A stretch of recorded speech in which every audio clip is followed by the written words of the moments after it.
Fukama muranemerera mfukame nta kibazo.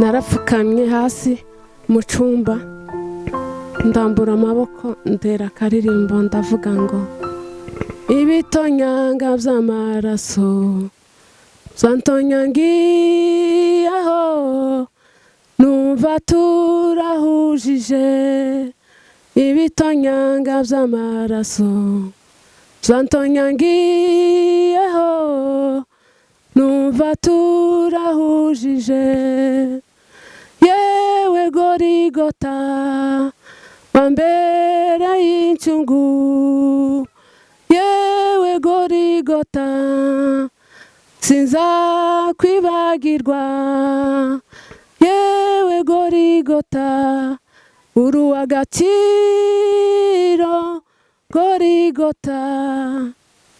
Ubwo nshima Imana ndashima ntega amaboko numva ko nguwe neza. Ndivuza birananirana ngerageza uburyo bwose nyine ariko ntivyakunze. Ndetse no mu rusengero hajya basenga bakavuga ngo umuntu afata aharwaye ngafata ariko ntivyakunze. Ariko nyuma yabwo Imana yaje kungirira ubuntu bukomeye cyane. Twari dufite uruhimbi bisanzwe nyine nkuko dutura tubikora kandi mu babikora nanje mbikoramo. Habaye munsi umwe nyine numva birankomeranye ariko kandi batangaje umunsi bazakoreraho uruhimbi. Numva bingoye mbona ntazobikora kuko nari mpare numva indihaguza ari nyinshi n'imisonga byari byinshi cyane. Ndibwira ko njewe ntazabibamo kugeza aho nabwiye abacu dukorana ndababwira ati jewe birangoye cyane ntabwo nzokora mugerageze uko mushoboye kose muzafatikanye muzakora ico kintu. Nuko ariko nyine umunsi ngugere ndavuga toya reka nihangane. Abacu barambwira ati hangane bose twenti twabishobora twenyine. Ndagenda Imana iranshoboza turabikora turarangiza. Rero tudatinze burira nyine mw'ijoro ry'ihinga buraca ku wa mbere sinasinziriye n'iyindi minsi sinaryamaga neza ariko iryo joro sinaryamye. Bukeye mesa amashuka twakoreyeho n'amasahani ibintu zose nguma koza ariko nza guseruka ku kabido karimo idivayi ndakarebamo mbona harimo indanguzwa nkeya cyane. Twari utuntu tutuzuye n'umutemeri w'akabido. Ndiyumvira mu mutima wanje ndavuga ati se ko amaraso ya Yesu azakiza imitima kandi agakiza n'imibiri kubera iki aya maraso ntoyakoresha ngo agira ico akora ku mubiri wanje. Tukiri aho ngaho dusubiye inyuma gato tutarakomeza iyo ngwara wari uyimaranye igihe kirekire? Hari hashize nk'imyaka nk'ingana? Hari hashize imyaka 3 z'ugwara ukaribwa? Nkaribwa cyane mbese cyari gikomere nyine. Urumva cagendaga gikura kikagenda cimba umuntu. Hari ibitaro wari waragezeho? Ego hano bari bamaze abaganga bose bari banzi mu buryo nageraga hariya ngo dore wa mumama ugira ca kibazo. Mbese baraguhaye n'amatransfere uragenda baravura? Ariko ntivyakunze. Bakaza bapima se bakamenya icabiteye? Tibambwiraga kuko barebaga hakaba bamwe bakireba bakazunguza umutwe gusa ariko ntibambwire. Tibigeze bapima ngo bamenye ngo byatewe n'iki? Bakaguha gusa wenda barambazaga ngo ese niki cabiteye kintu cizanye gute kabasobanurira. Shalom shalom bakunzi ba Brave, twongeye kandi kubaramutsa mu izina ry'umwami wacu Yesu Kristo, ngo amahoro y'Imana aganze. Hanyuma nk'uko mubibona imbere ya kamera hari umutumire dufite, mubyeyi wacu. Mbere yuko tubasha gutangira ikiganiro, reka abanza twibwire. Karibu. Murakoze cyane. Nitwa Kinyana Deborah. Ndi umumama, mfite abana 7, ndubatse, mfite abana 7. Murakoze cyane kuba takuzi mu bamutuye. Dutuye mu Burundi, i Gasogwe. Murakoze cyane. Hanyuma mbere kubasha kumenya uwo tugiye kuganira nawe, reka n'ubundi nk'uko dukijijwe twishyire mu maboko y'Imana, dufashe dusenga Imana kugira ngo tuze kuganira ikiganiro cyacu harimo amaboko y'Imana. Karibu kugira ngo tubashe gusenga. Mana, turagushimiye, turaguhimbaje muri iki gitondo cy'uyu munsi, waturajije neza, turabyutse, tubashije kubyuka kubw'imbaraga zawe n'urukundo rwawe. Muri aka kanya mwami, dufashe aka kanya kugira ngo tuvuge gukomera kwawe n'imbaraga zawe biciye mu rukundo rwawe mwami. Iki kiganiro abazacumva bose kizabaha imbaraga n'agakiza ko gukira imitima n'imibiri. Izina ryawe mwami rihabwe icubahiro kuva none n'iteka ryose. Amen. Amen. Murakoze cyane. Hanyuma tutarijira mu buhamya bwacu, aha mu Burundi mwarahageze nkajyana? Mu Burundi twahageze 2007. Yego. Hanyuma nico gihe mwashitse nyine hano mu nkambi ya Gasogwe? Muhamaze imyaka myinshi. None ko mwe mutaraje hanze kandi abandi baragiye? Ibyo umuntu atikorera ubwo ni ukurindira igihe bizakugerera. Muracyategereje? Yego, turategereje. Yego. Hanyuma reka tuze kwinjira mu mwanya w'ubuhamya. Abadukurikiye ndabizi neza ko ubuhamya buzogira icyo buhindura ku buzima bwabo, kuko ni imirimo y'Imana kandi ndabizi neza ko ari Imana yabikoze. Dukoze ikiganiro kugira ngo abatizera yuko Imana ishoboye gukiza bazobashe gukizwa, abatizeye yuko Imana ishoboye gukora bijya bintu byananiranye, ndabizi neza ko iki kiganiro baza gusanga Imana ishoboye kandi nabo nibizera ari icyo Imana izokora ku buzima bwabo. Reka tubashe guha umubyeyi wacu kugira ngo abashe kutugezaho ubwo buhamya. Karibu. Sawa, murakoze cyane.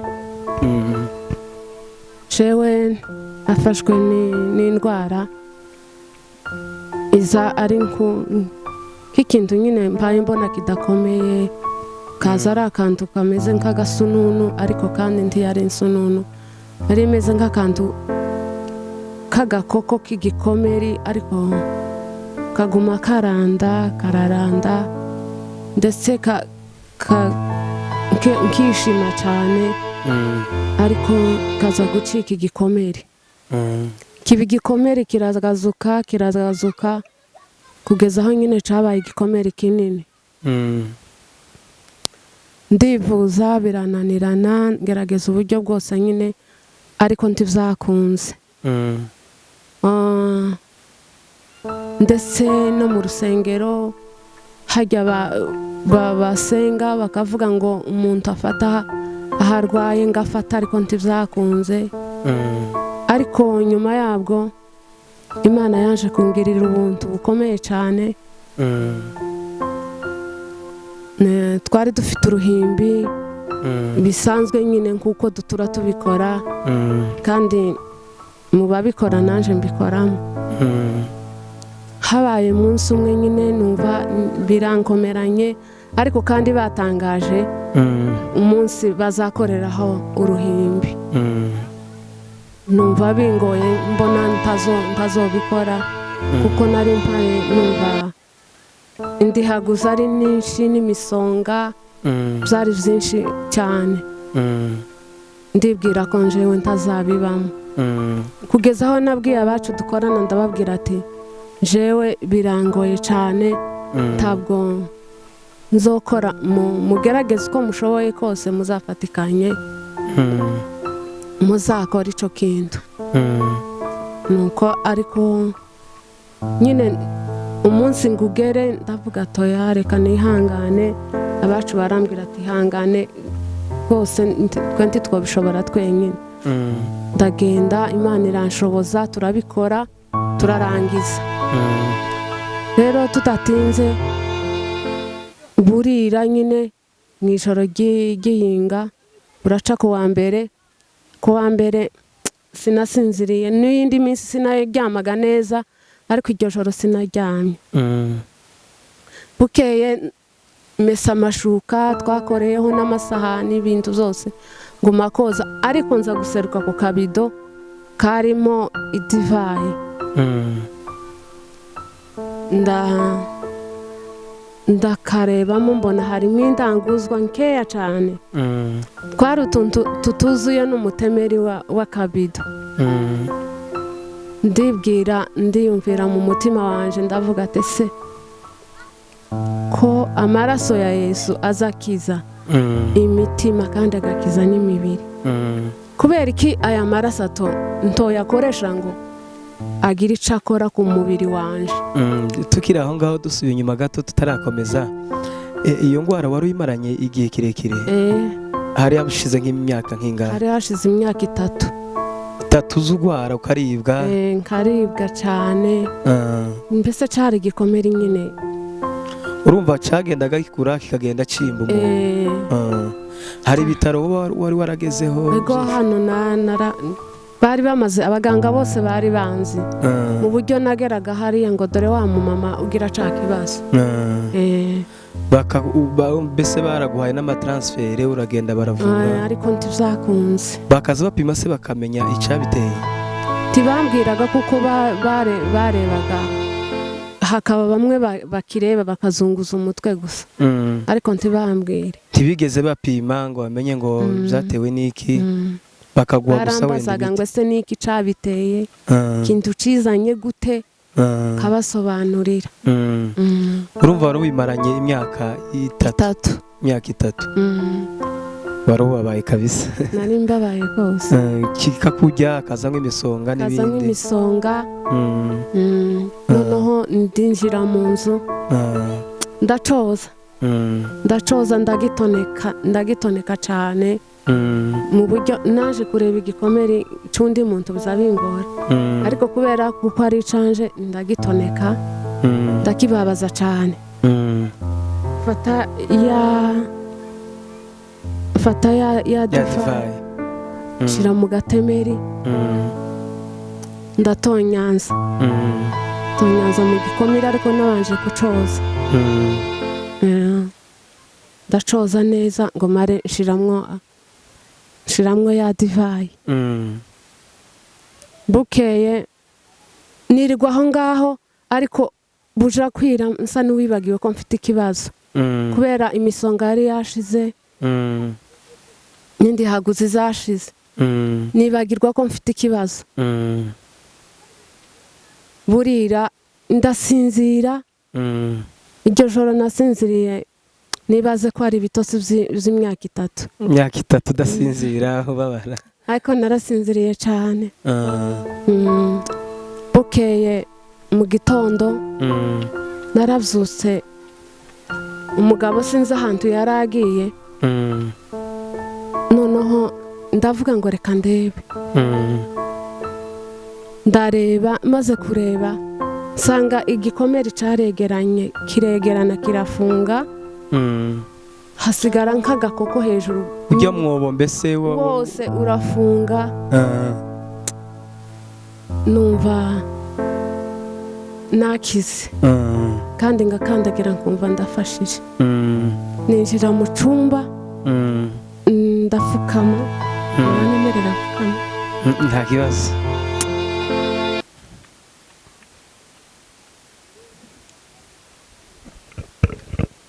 narapfukamye hasi mu cyumba ndambura amaboko ndera akaririmbo ndavuga ngo ibitonyanga by'amaraso zantonyangiyeho numva turahujije ibitonyanga by'amaraso zantonyangiyeho, numva turahujije yewe Gorigota wambereye incungu, yewe Gorigota sinzakwibagirwa, yewe Gorigota uri uw'agaciro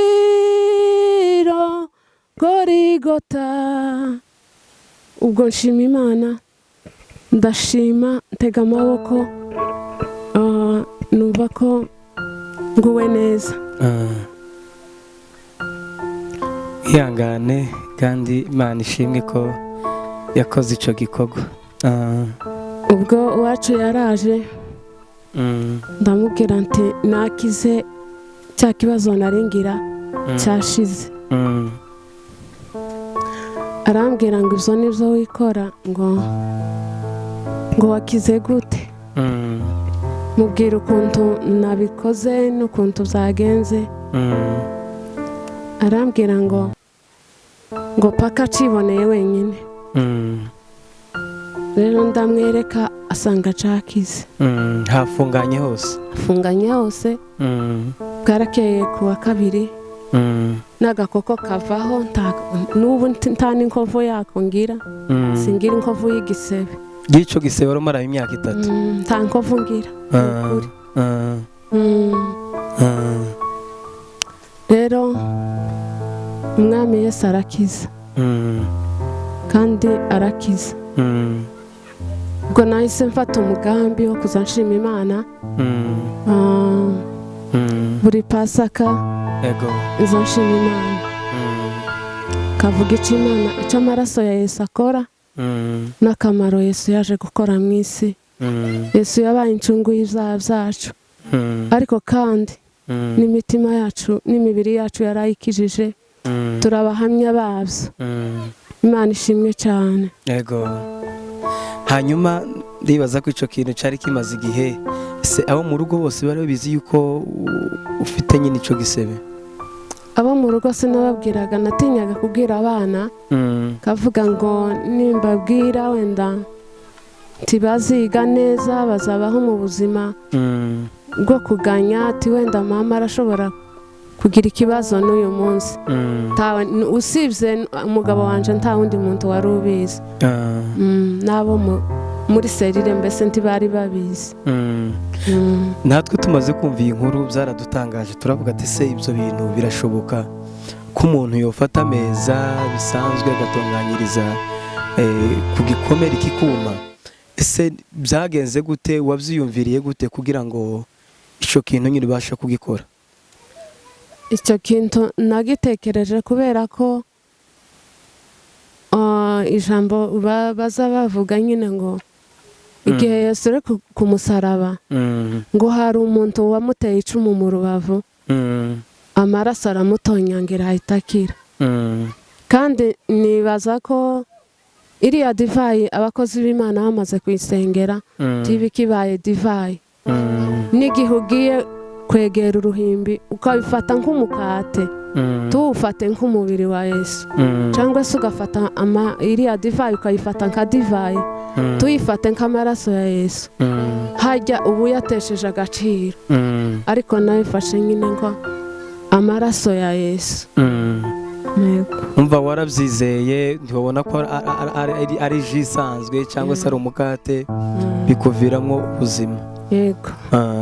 None nk'abantu bakunze guhunga ameza, kenshi nkunze kubona amateraniro hageze umwanya w'ameza bagahunga. Saba abantu ni iki ushobora kubabwira cyane kugira ngo nabo ntibakaza bagenda bumve yuko ari igikuba gikomeye? Urakoze cyane. Jewe nivyo mpora mbabwira no mu rusengero, iyo mvuga ubuhamya nzambwira abantu baza bahunga uruhimbi. Nza mbona kenshi iyo turengeje nyine nk'umubiri wa Yesu tuwujyana mu rusengero, tuza tugaruka tugasanga abantu benshi bagiye batashe. Bikunze kuba cyane mu makanisa menshi. ariko bijya bintu ni bibi cyane. Kuko nta kindi kiduhuza n'umwami Yesu usibye amaraso yiwe. Nza mbibwira kenshi bariya bahunga uruhimbi kurya ntaho baba bahuriye n'umwami Yesu.